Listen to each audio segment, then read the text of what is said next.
as part of the last activity, I will talk about everything, absolutely everything that I learned with this 5-week course. So let's start. First of all, as you can see, the topic is emotions. But what exactly are emotions? Emotions are often defined as a complex state of feeling that results in physical and psychological changes that influence thoughts and behavior. Emotionality is associated with a range of psychological phenomena, including temperament, personality, mood, and motivation. And it involves three distinct components: a subjective experience, a physiological response, and a behavioral or expressive response. Now, theories. Theories helps us to understand where emotions come from.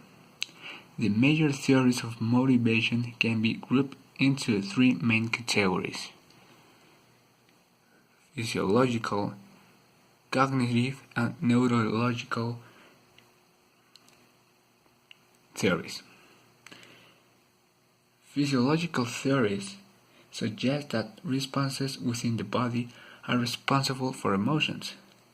Neurological theories propose that activity within the brain leads to emotional responses. Finally, cognitive theories argue that thoughts and other mental activity play an essential role in forming emotions.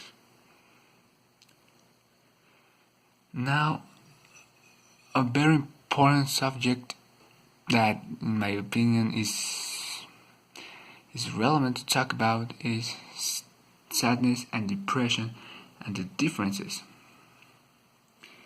When we talk about emotions, one of the first things that pops out on our mind is sadness, which is one of the most common and known out of all emotions. Many people tend to confuse sadness with depression. This is a huge problem. Our confusion can lead us to neglect a serious condition that requires treatment.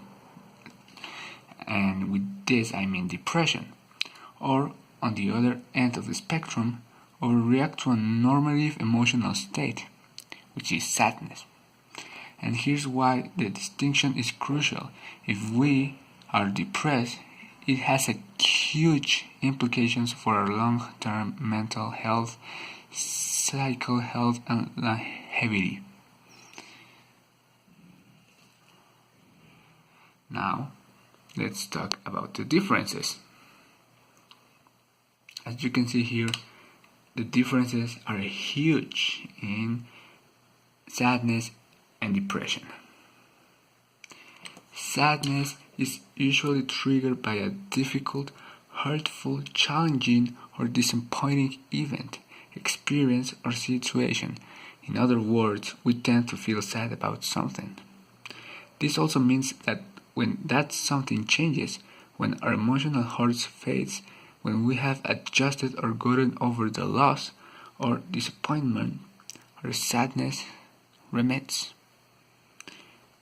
On the other hand, depression is an abnormal emotional state, a mental illness that affects our thinking, emotions, perceptions, and behaviors in pervasive and chronic ways. When we're depressed, we feel sad about everything. It often occurs in the absence of any trigger. People's lives on paper might be totally fine. They will even admit this is true, and yet they still feel horrible. Depression colors all aspects in our lives, making everything less enjoyable, less interesting, less important, less lovable, and less worthwhile. Depression saps our energy, motivation, and ability to experience joy, pleasure, excitement, anticipation, satisfaction, connection, and meaning. All your thresholds tend to be lower. You're more impatient, quicker to anger and get frustrated, quicker to break down, and it takes you longer to bounce back from absolutely everything. Now, one of the subjects that I consider were actually pretty interesting were about the black dog. First of all, what is a black dog? In the video that I saw, black dog is like a symbol for depression. The video taught me that depression surprises you within reason, without reason. Pleasure always seems to stop when everyone around you are feeling happy or enjoying life. You just feel miserable and sad. It ruins absolutely your life. It ruins appetite and it chews up memory. It takes away your love and it takes away everyone and everything from your life. You feel alone, you feel isolated, you lose joy of life, you lose the meaning of life, you think life is worthless. Of course, not everything is lost.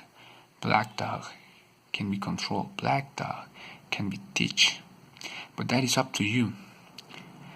And the only way you're gonna get that is by looking for help. Is by talking to people you trust, people you love. It is also important to have a mood journal, to take notes about how you feel within your life day after day after day. Also, it's important to embrace problems. It's not good to run away from them. It's important to embrace them and face them. And with that, you will have the control over the black dog. But it's also important to remember that maybe you are not grateful with the black dog, but you are conscious that the black dog was a teacher and that it taught you that life may be difficult at times, but it always gets better. Of course, all is up to you. And finally, how to get this situation, how to get over the situation? Well, like I said before, I'll say it again. Love is the key, and it will sound a little bit cheesy, but it's true. Love. Look for help. I mean, sometimes you don't want no one to know what you're going through. But I think that you look for the people you trust the most, for the people you care the most, and you look for help. I'm sure they will help you without criticizing you. Talk to them. Discover what is wrong. And only with that, you'll know how to handle